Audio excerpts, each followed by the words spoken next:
పండా అంటారు. ఏమంటారండి? పండా. పండా పండా అంటే జీవ బ్రహ్మైక్య విద్యా సంపన్నుడైనటువంటి వారు బుద్ధిని ఎలా ఉంటుందో దాన్ని పండా అంటారు. ప్రజ్ఞ, దాన్ని ప్రజ్ఞ, బ్రహ్మ విద్య, దాన్ని బ్రహ్మ విద్య అంటారు. ఆశ్రయత్వ విషయత్వ భాగిని అవిభక్తం విభక్తి అవిభక్తం విభక్తేషు అని తెలుసుకున్న జ్ఞానం ఏదంటే అది నిజమే.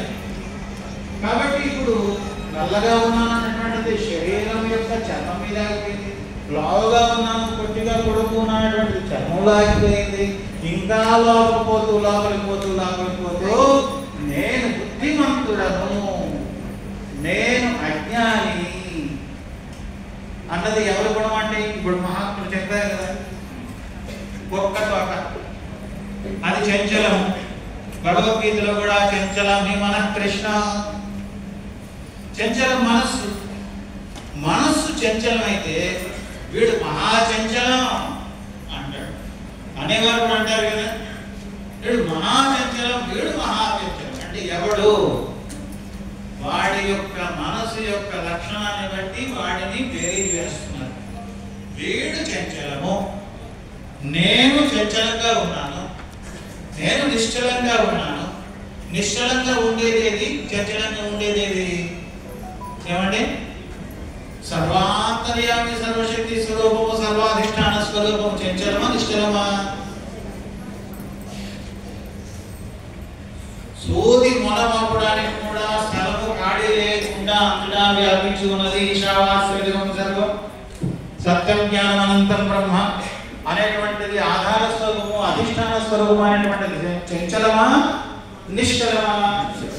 నిశ్చల స్వరూపము, నిర్గుణ స్వరూపము, నిరంజన స్వరూపము, సర్వాధార స్వరూపము, సర్వది జాతి కుల గోత్రము లేనటువంటిది.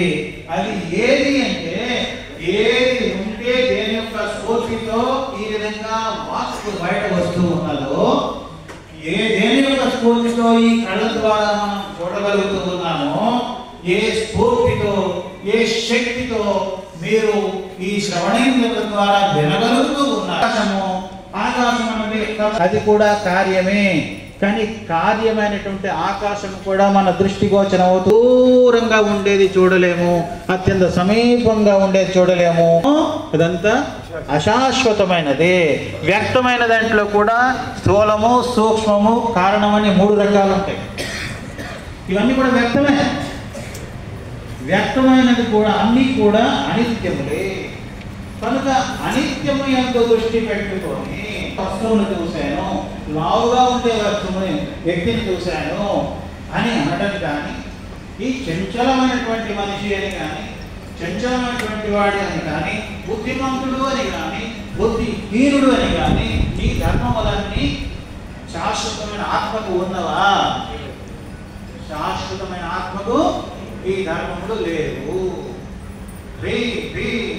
సర్వం మన ఏవా. నేను చాలా సిగ్గుపడుతున్నానండి, వాడు చాలా సిగ్గుపడుతున్నాడండి, వీడు చాలా బుద్ధిమంతుడండి, బాగా చదువుకున్నాడండి, ఇవన్నీ వీడు చాలా భయగ్రస్తుడండి, ఈమె చాలా భయగ్రస్తురాలండి. ఈ భయగ్రస్తురాలు, భయగ్రస్తుడు, ఈ భయము దేని యొక్క ధర్మము? నీ ధర్మమా? ఆత్మధర్మమా? చర్మము యొక్క ఈ అవయవాల సమూహం అనేటువంటి ధర్మము నీది కాదు. అదేవిధంగా ఈ సిగ్గు, లజ్జ, ధైర్యము, భయము ఇది నీది కాదు ధర్మము. ఇది నా మనస్సు కూడా పంచీకృత పంచమహాభూతములతో అయినటువంటిది. కనుక అయితే ఎలా చేస్తానంటాడో వాడు పరమమూర్ఖుడు.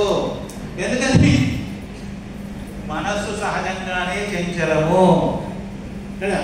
చంచలాన్ని నమ్ముకొని నిశ్చలమైన తత్వాన్ని ఎలా తెలుసుకుంటే ఆ ట్రాఫిక్ పోలీస్ శాస్త్రములు జ్ఞానకాండ కూడా ఉంది. ఎవరు దేనికి యోగ్యులో ఆ విధమైనటువంటి భక్తిని కానీ జ్ఞానాన్ని కానీ దేనిని కూడా కించపరచకుండా వాస్తవంగా కావలసినటువంటి దృష్టిని మనం సంపాదించుకోవాలి. కనుక వినశ్యత్సు అవినశ్యంతం యః పశ్యతి రూపేణ తత్వాన్ని తెలుసుకుంటారు.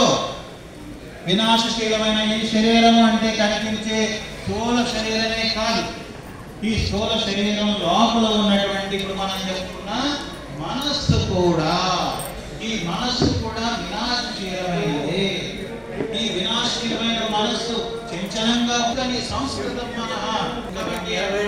సమాజాన్ని ఒక్కటిగా చేసే విషయంలో మననే ఈ హైందవ శుద్ధము కావాలి. అటుమకాండ కూడా మనం విడిచి పర నేను వేరు ఆ మూర్తి వేరు అనేటువంటి దృష్టి ప్రారంభంలో ఉన్నప్పటికీ కూడా మెల్లమెల్లగా ఆ నిష్ఠ అనేటువంటిది ఎలా ఉండాలి? పరాకాష్ఠను పొందినటువంటి నిష్ఠ, పూజ, పూజకుడు, పూజ్యం అనేటువంటి త్రిపుటి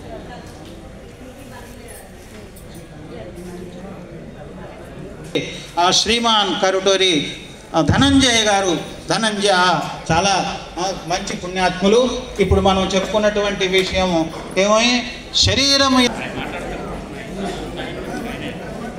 ఆయన మాట్లాడతారు, ఒక ఆహ్వానించిన తర్వాత వస్తారు. ఒక నిమిషం నాకు తక్కువ ఇచ్చారు, నాకు తక్కువ సూచనలు వచ్చాయి. మరి ఇవన్నీ వేదాంతంలో వ్యావహారిక సత్తా అంటారు. దీన్ని ఏమంటారు? వ్యావహారిక సత్తా. ప్రాతిభాసిక సత్తా కంటే ఈ అధ్యాత్మ ఈ జ్ఞానవంతాన్ని పంచిపెట్టి తెలుసుకోలేదు. కావాలని చెప్పండి. ఆత్మ హంతకులు